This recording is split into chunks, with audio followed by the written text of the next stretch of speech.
Je voudrais partager avec vous aujourd'hui au sujet d'une des plus importantes paraboles données par le Seigneur Jésus-Christ dans le Nouveau Testament. Il s'agit bien sûr de la parabole des 10 vierges telle qu'elle est décrite dans l'Évangile de Matthieu, dans le 25e chapitre, à compter du premier verset jusqu'au verset 13. Et voici le texte en question. Alors, le royaume des cieux, le Seigneur dit, sera semblable à 10 vierges qui, ayant pris leur lampe, allèrent à la rencontre de l'époux. 5 d'entre elles étaient folles et 5 étaient sages. Les folles, en prenant leur lampe, ne prirent point d'huile avec elles, mais les sages prirent avec leur lampe de l'huile dans des vases. Comme l'époux tardait, toutes s'assoupirent et s'endormirent. Mais au milieu de la nuit, on cria, « Voici l'époux, allez à sa rencontre. » Alors toutes ces vierges se réveillèrent et préparèrent leurs lampes. Les folles dirent aux sages, « Donnez-nous de votre huile, car nos lampes s'éteignent. » Les sages répondirent, « Non, il n'y en aurait pas assez pour vous et pour nous. Allez plutôt chez ceux qui en vendent et achetez-en pour vous-mêmes. » Pendant qu'elles allaient en acheter, l'époux arriva, et celles qui étaient prêtes entrèrent avec lui dans la salle des noces, et la porte fut fermée. Plus tard, les autres vierges vinrent et dirent, « Seigneur, Seigneur, ouvre-nous. » Mais il répondit, « Je vous le dis en vérité, je ne vous connais pas. Veillez donc, puisque vous ne savez ni le jour ni l'heure. » Alors voilà le texte de cette fameuse parabole des 10 vierges, tel que nous venons de le lire dans l'Évangile de Matthieu, ce 25e chapitre. Et c'est une parabole qui est vraiment très importante et nous pouvons nous poser différentes questions auxquelles nous voulons répondre au cours de cet enregistrement. Des questions comme celle-ci, que représentent donc ces 10 vierges? À qui s'adresse cette déclaration « Voici l'époux, allez à sa rencontre » ? À qui Jésus parlait-il à ce moment-là? Troisièmement, quel est ce fameux cri de minuit qui va réveiller ces 10 vierges? Est-ce qu'on peut l'identifier? Est-ce qu'on peut le savoir par la parole du Seigneur? Quelle est en fait la signification de cette parabole? Cet enseignement, intitulé « Le cri de minuit », est extrêmement important, particulièrement pour les gens de notre génération. Et chaque enfant de Dieu devrait entendre cet enseignement, essayer de comprendre le sens de cette parabole, parce que comme nous allons le constater au cours de cette étude, elle nous concerne tout particulièrement les gens de notre génération. Alors nous commençons, allons-y tout d'abord par cette première question. Que représentent ces 10 vierges? Qui sont ces 10 vierges? À qui le Seigneur s'adressait-il lorsqu'il parle au sujet de ces 10 vierges? Bien, ce n'est pas tellement compliqué à savoir parce qu'il n'y a que 3 sortes de personnes sur cette planète. Selon la Bible, dans le monde physique, le monde visible, le monde charnel, il y a 3 groupes d'individus. Ça, nous lisons ça dans la première épître aux Corinthiens, dans le 10e chapitre et au verset 32. L'apôtre Paul dit ceci, « Ne soyez en scandale ni aux Juifs, ni aux Grecs, ni à l'Église de Dieu. » Alors voilà les 3 groupes qui composent la totalité des gens qui vivent sur cette planète. Ou bien vous êtes juif de naissance, vous faites partie de cette première catégorie et vous n'avez pas accepté le Seigneur Jésus-Christ comme votre Seigneur et votre Sauveur, alors vous êtes considéré comme la nation juive. Ou bien vous faites partie des nombreuses nations du monde, français, anglais, espagnol, italien, peu importe. Vous n'avez pas non plus accepté le Seigneur Jésus-Christ comme votre Sauveur, votre Seigneur. Alors, selon la Bible, vous faites partie de cette deuxième catégorie de gens qui s'appelle les nations du monde. Ou vous faites partie, heureusement, de cette troisième catégorie qui s'appelle l'Église de Dieu, parce qu'un jour, vous aurez entendu prêcher la bonne nouvelle et vous aurez eu le bon sens de vous repentir et de l'accepter. Et alors, vous êtes changé de groupe. Vous n'êtes plus du peuple juif seulement, vous n'êtes plus seulement parmi les nations, mais vous êtes désormais une nouvelle création dans le Seigneur Jésus-Christ et vous faites partie de cette troisième catégorie qui s'appelle l'Église de Dieu. Maintenant, nous savons que dans le domaine spirituel, il n'y a que 2 groupes de personnes, ceux qui sont sans Christ et ceux qui sont en Jésus-Christ. Pour Dieu, il n'y a pas de religion vraiment. Dieu n'est pas catholique, il n'est pas protestant, il n'est pas baptiste, il n'est pas frère en Christ. Dieu est Dieu, il ne fait pas de religion. Alors, lorsqu'il regarde les milliards de personnes que nous sommes sur cette planète, il ne voit que deux groupes, ceux qui sont sans Christ parce qu'ils ne l'ont pas accepté et ceux qui sont en Jésus-Christ parce qu'ils ont été sauvés. Mais dans le monde physique, il y a ces trois groupes de personnes. Donc, cette parabole s'adresse à l'un ou l'autre de ces trois groupes de personnes. Ou bien la parabole s'adresse au peuple juif, à Israël, ou bien elle s'adresse aux nations du monde, ou bien elle s'adresse à l'Église du Seigneur Jésus-Christ. Et c'est ce que nous allons voir au cours de cet enseignement qui porte comme titre « Le cri de minuit ».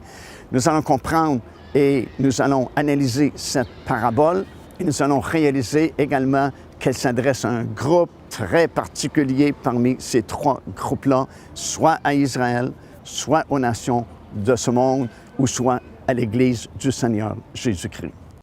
Joignez-vous à nous afin de célébrer le Seigneur et entendre le message de la parole de Dieu par l'évangéliste Mario Massicotte.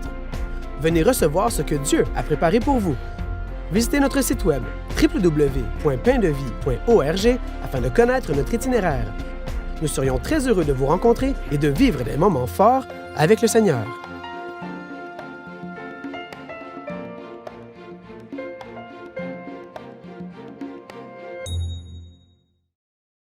Alors, procédons par élimination afin de savoir vraiment à qui s'adresse cette parabole, soit au peuple juif, soit aux nations, ou soit à l'Église du Seigneur Jésus-Christ.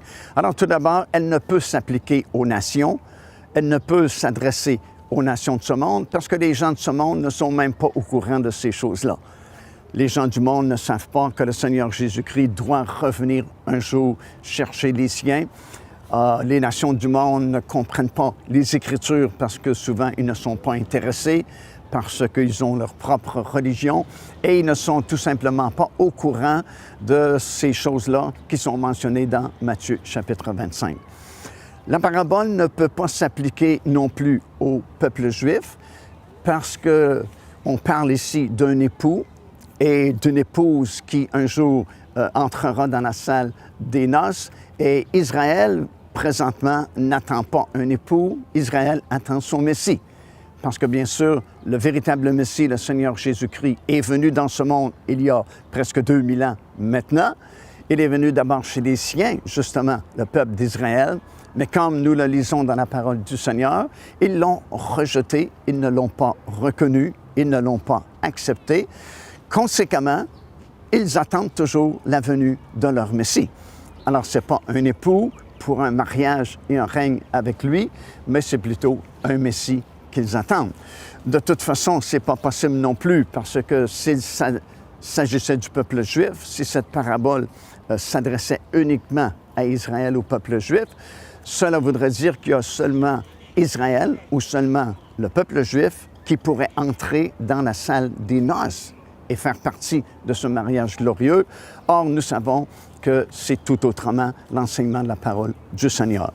Alors, il ne reste qu'une solution, qu'une possibilité. Cette parabole s'adresse au troisième groupe qui s'appelle l'Église de Dieu. Pourquoi nous savons ça? Bien, pour plusieurs raisons. Parce que l'Église, actuellement, depuis justement la venue du Seigneur Jésus-Christ dans ce monde, depuis sa mort et sa résurrection, et depuis surtout l'effusion du Saint-Esprit dans la chambre haute sur les premiers disciples du Seigneur Jésus-Christ, l'Église a été fondée. Elle a été fondée justement par la descente du Saint-Esprit sur les 120 disciples dans la chambre haute. Et depuis ce moment-là, jusqu'au moment où nous faisons cet enregistrement, c'est le seul véhicule avec lequel Dieu travaille présentement pour le salut des âmes. Ça ne veut pas dire que Dieu a abandonné son peuple. Ça ne veut pas dire que Dieu a abandonné Israël. Tout au contraire, parce que Dieu est fidèle et il y a énormément de promesses concernant le peuple juif. Mais comprenez ceci, depuis la venue du Seigneur Jésus-Christ dans ce monde, il y a à peu près 2000 ans passés, et la fondation de l'Église du Seigneur Jésus-Christ, jusqu'au moment où son histoire terrestre se terminera par justement ce son de la trompette qui permettra aux morts en Christ de ressusciter et nous qui serons vivants être changés dans un instant, un clin d'œil. Et à ce moment-là, l'Église du Seigneur Jésus-Christ quittera ce monde pour entrer dans les cieux. Entre sa fondation et la fin de son histoire terrestre, c'est le véhicule avec lequel Dieu travaille présentement pour que les gens soient sauvés, pour que les gens soient réconciliés avec Dieu. Alors, c'est pourquoi nous réalisons encore une fois que cette parabole s'adresse définitivement à l'Église du Seigneur Jésus-Christ, parce que c'est le seul groupe parmi les trois qui attend un époux. Dans l'Épître de Paul aux Corinthiens, c'est dans 2 Corinthiens, l'apôtre Paul parle de ceux qui ont justement accepté le Seigneur Jésus-Christ comme leur Seigneur et leur Sauveur. Et l'apôtre Paul va dire, « Je vous ai fiancés à un seul époux. » Alors, c'est le seul groupe dont il est question de fiançailles, dont il est question de mariage, bien sûr, l'Église du Seigneur Jésus-Christ. De toute façon, dans Matthieu chapitre 13, très long chapitre, dans lequel le Seigneur Jésus-Christ va comparer le royaume des cieux à différentes choses, comme un homme qui sort pour semer la semence dans un champ. Il va comparer le royaume des cieux à un homme qui a trouvé une perle précieuse ou un trésor. Il va comparer le royaume des cieux à un filet qu'on lance à la mer et on attrape toutes sortes de poissons différents. Et à peu près tous les commentateurs bibliques sont d'accord pour dire que le royaume des cieux dont Jésus parle dans Matthieu chapitre 13 fait référence à l'Église du Seigneur Jésus-Christ. Et si vous continuez la lecture dans les autres chapitres, vous allez arriver au chapitre 25 de l'Évangile de Matthieu, et le Seigneur dit « Alors, le royaume des cieux sera semblable à... » Donc, si le royaume des cieux dans Matthieu chapitre 13 fait référence à l'Église du Seigneur Jésus-Christ, bien sûr que l'expression, la même expression, le royaume des cieux qui revient juste quelques chapitres plus loin, signifie la même chose. Si on parle de l'Église dans le 13e chapitre, on parle encore de l'Église dans le 25e chapitre, parce que Jésus dit « Alors le royaume des cieux sera semblable à... » Remarquez également que dans toute cette série de paraboles dans le 13e chapitre du livre de Matthieu, si vous les comparez avec les 7 églises qui sont mentionnées dans le livre de l'Apocalypse, dans le 2e et le 3e chapitre du livre de l'Apocalypse, vous allez vous rendre compte que les deux s'harmonisent parfaitement. C'est-à-dire que la description des 7 paraboles de Matthieu chapitre 13, ça correspond exactement à l'histoire des 7 églises du livre de l'Apocalypse, parce que non seulement ces 7 églises existaient à l'époque de Jean, mais elles ont un cachet prophétique et panoramique de toute l'histoire terrestre de l'Église du Seigneur Jésus-Christ. Parce que ces 7 églises vont également représenter les 7 grandes étapes ou les 7 grands âges de l'histoire terrestre de l'Église du Seigneur Jésus-Christ. Donc, les références de Matthieu chapitre 13, chapitre 25 et Apocalypse chapitre 2 et chapitre 3 parlent exactement de l'Église du Seigneur Jésus-Christ. Remarquez aussi que dans le 13e chapitre, ça dit « Le royaume des cieux est semblable à ». Mais dans Matthieu chapitre 25, le Seigneur dit « Alors le royaume des cieux sera semblable ». Alors c'est évident qu'on parle du royaume des cieux ou l'Église du Seigneur Jésus-Christ dans les derniers jours. Le royaume des cieux sera alors semblable à. Donc, il nous fait la description à quoi va ressembler son Église, l'Église du Seigneur Jésus-Christ, lorsque nous serons rendus vers le temps de la fin, vers ce que nous appelons les derniers jours. Et ce 25e chapitre de l'Évangile de Matthieu nous fait justement une description de la condition générale de l'Église. Ici l'évangéliste Mario Massicotte qui vous invite à vous inscrire à notre lettre de nouvelles électronique. Et pour ce faire, il suffit de visiter notre site web au www.paindevie.org et tout en haut à la droite de votre écran, vous allez voir cet onglet sur lequel vous cliquez et vous vous inscrivez tout simplement. Ça vous permettra de recevoir des nouvelles du ministère de Pain de Vie et en même temps recevoir le bon enseignement de la parole de Dieu. Faites-le donc aujourd'hui même. Alors, si la parabole s'adresse à l'Église du Seigneur Jésus-Christ, nous comprenons qu'elle s'adresse à l'Église des derniers jours. Autrement dit, on a la description de la condition générale de l'Église du Seigneur Jésus-Christ à la période de la fin, dans cette période que la Bible appelle les derniers jours. Et si c'est le cas, comme nous le constatons, bien c'est en rapport, bien sûr, avec l'enlèvement de cette Église du Seigneur Jésus-Christ qui doit se produire à la fin de son histoire terrestre. En fait, l'Église est née de façon surnaturelle il y a presque 2000 ans maintenant, lorsque le Saint-Esprit est descendu dans la chambre haute à Jérusalem et que les 120 disciples qui s'étaient réunis là-bas ont été remplis du Saint-Esprit parce que des langues de feu se sont posées au-dessus de leur tête.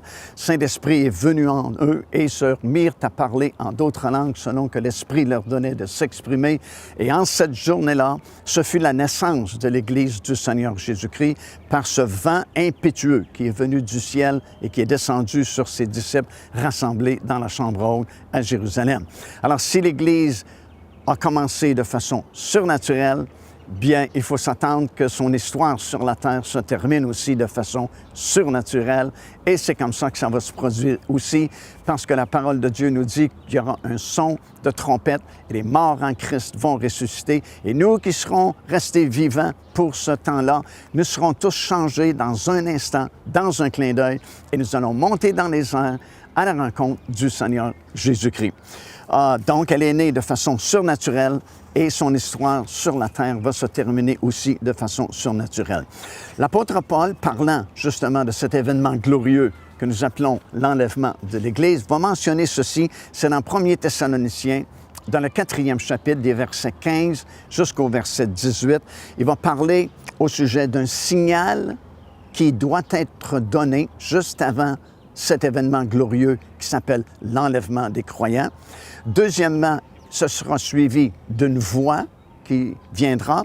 Et troisièmement et finalement, le son de chauffard ou de la trompette de Dieu qui va permettre aux morts en Christ de ressusciter et nous, les vivants, être changés dans un instant, dans un clin d'œil. Voici le texte en question.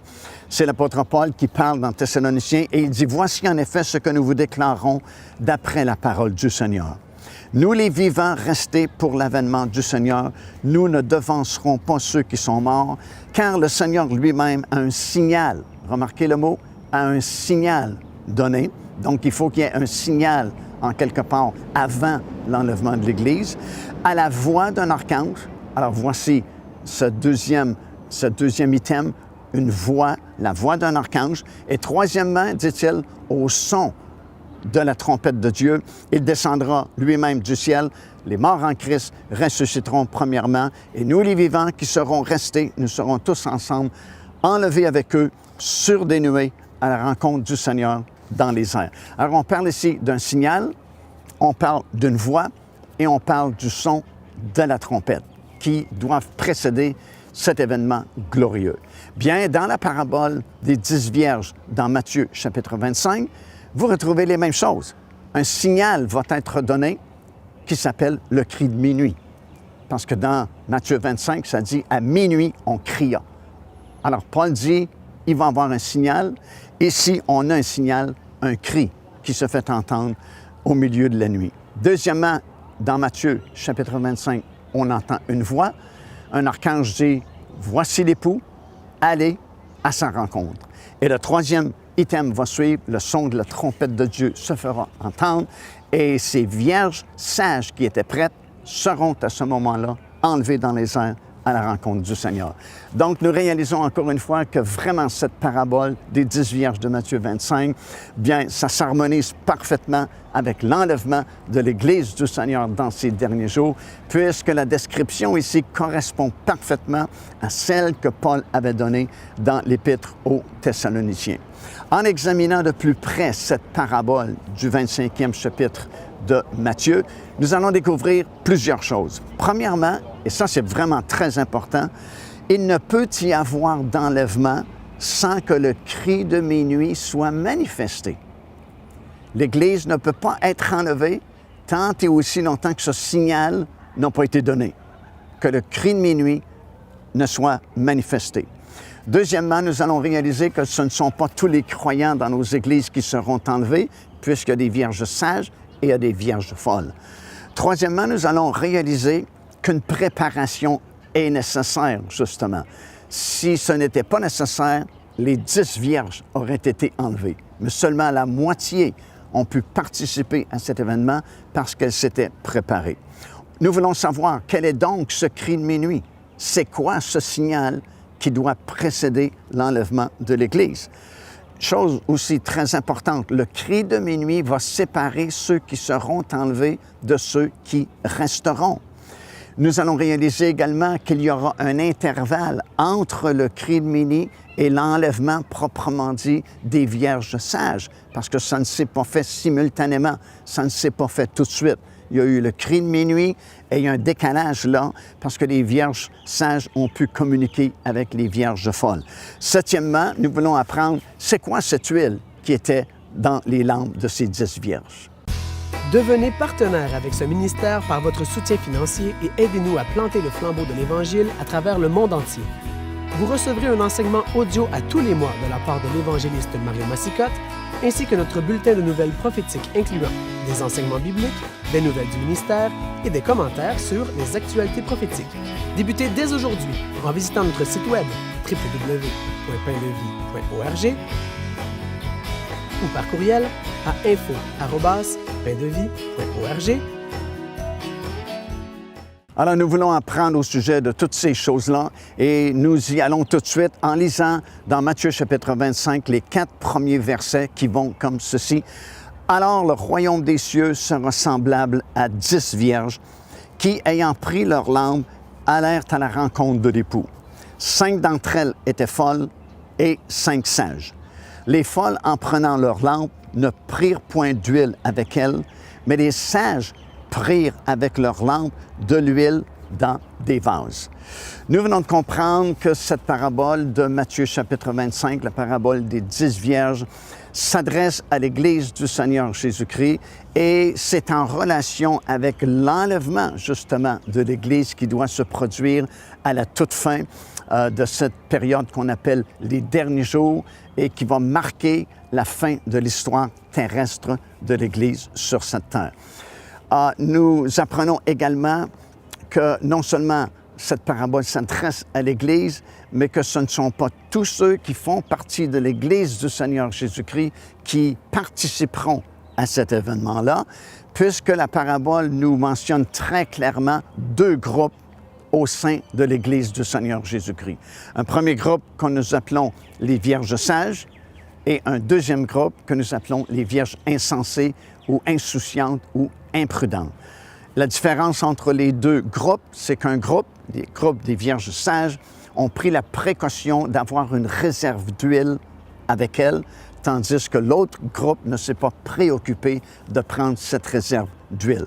De toute façon, dans toute l'histoire de l'Église, depuis son tout début, fondation dans la Chambre haute, il y a toujours eu ces 2 groupes que nous avons pu constater dans l'histoire de l'Église. En fait, il y a toujours eu des vierges sages et des vierges insensées. Il y a toujours eu des chrétiens spirituels, il y a toujours eu des chrétiens charnels. Paul dit aux chrétiens qui sont bien sauvés à Corinthe, il dit, vous êtes charnels parce que vous avez des divisions, vous avez des querelles et ainsi de suite, mais quand même, ils sont sauvés, mais ils sont charnels. Il y a la parabole du blé et de l'ivraie. C'est dans l'Église. Il y a du bon blé et il y a de l'ivraie dans n'importe quelle assemblée chrétienne dans le vaste monde. Il y a ce qu'on appelle la reine qui est mentionnée dans le psaume 45 et il y a les jeunes filles qui font partie de 2 groupes différents au sein de l'Église du Seigneur Jésus-Christ. Alors, ce n'est pas quelque chose de nouveau que nous apprenons dans Matthieu chapitre 25 parce qu'il y a toujours eu 2 groupes dans l'Église depuis son tout début, depuis sa fondation. Les 10 vierges, au premier regard, elles devaient toutes se ressembler. Probablement qu'elles semblaient identiques parce que peut-être qu'elles portaient toute une robe blanche, elles avaient cette lampe. Et au début, les 10 avaient de l'huile parce que leur lampe brillait, brûlait au tout début. Et au premier coup d'œil, tu ne peux pas vraiment discerner qui fait partie des vierges sages et qui fait partie des vierges folles. C'est un peu comme dans Matthieu chapitre 7, lorsque le Seigneur Jésus-Christ va parler au sujet de ces 2 maisons qui avaient été construites, qui semblaient en apparence identiques. Et le Seigneur dit, avec le temps, la pluie est tombée sur les 2 maisons, le vent a soufflé, des torrents se sont formés autour de ces 2 maisons. Une est tombée, mais l'autre est restée debout. Et au premier coup d'œil, c'était difficile à savoir quelle était la maison la plus solide, mais Jésus dit, la solution, c'était la fondation. Une était construite sur le roc, quelque chose de solide, l'autre était construite sur du sable seulement. Et parce que la pluie est venue, les torrents se sont formés, les vents ont soufflé, celle qui était construite sur le sable, elle s'est écroulée parce qu'elle n'avait pas une fondation solide. C'est un peu la même chose ici avec l'histoire des 10 vierges. Au premier coup d'œil, c'est difficile à savoir peut-être qui fait partie du groupe des sages ou le groupe des insensés, mais c'est toujours une question plus profonde, une question vraiment de fondation. Alors, elles se sont assoupées, elles se sont endormies parce que, comme la Bible dit, elles pensaient que le Seigneur tardait sa venue. Parce qu'évidemment, le message du retour du Seigneur Jésus-Christ a été un peu prêché depuis le début de l'Église, par les premiers disciples, les premiers chrétiens. Et là, on est presque 2000 ans plus tard et on parle encore du retour du Seigneur et il n'est pas encore revenu. Et à cause de cela, elles pensent que le Seigneur retarde sa venue et à cause de cela, elles se sont assoupies et finalement se sont endormies. Le Seigneur ne tarde pas la date de son retour parce qu'elle est déjà fixée. De toute façon, il y a eu une date pour sa naissance. Sur cette terre, dans Galates chapitre 4 et le verset 4, ça dit « Quand les temps furent accomplis, le Seigneur Jésus-Christ est venu dans ce monde. » Il y avait un temps fixé pour sa mort sur la croix de Golgotha. Dans Romains chapitre 5, verset 6, ça dit « Au temps marqué, Christ est mort pour nos péchés. » Alors, il y a toujours un temps marqué par Dieu parce qu'il ne fait rien au hasard. Et il y a un temps marqué aussi pour l'enlèvement de l'Église du Seigneur Jésus-Christ. Et il ne tarde pas sa venue, c'était simplement une impression que ces vierges avaient qu'il retardait sa venue. Et c'est pourquoi aussi souvent dans nos milieux, on a une attente du retour du Seigneur, mais c'est comme une attente passive. Ce n'est pas une attente active qui nous permet d'avoir gardé nos lampes allumées jusqu'à son retour. Procurez-vous cet enseignement disponible dès maintenant sur notre site web au www.paindevie.org. En visitant notre boutique web, vous pourrez commander ou même télécharger les enseignements. Vous trouverez aussi plusieurs autres produits contenant des centaines de sujets pour votre édification.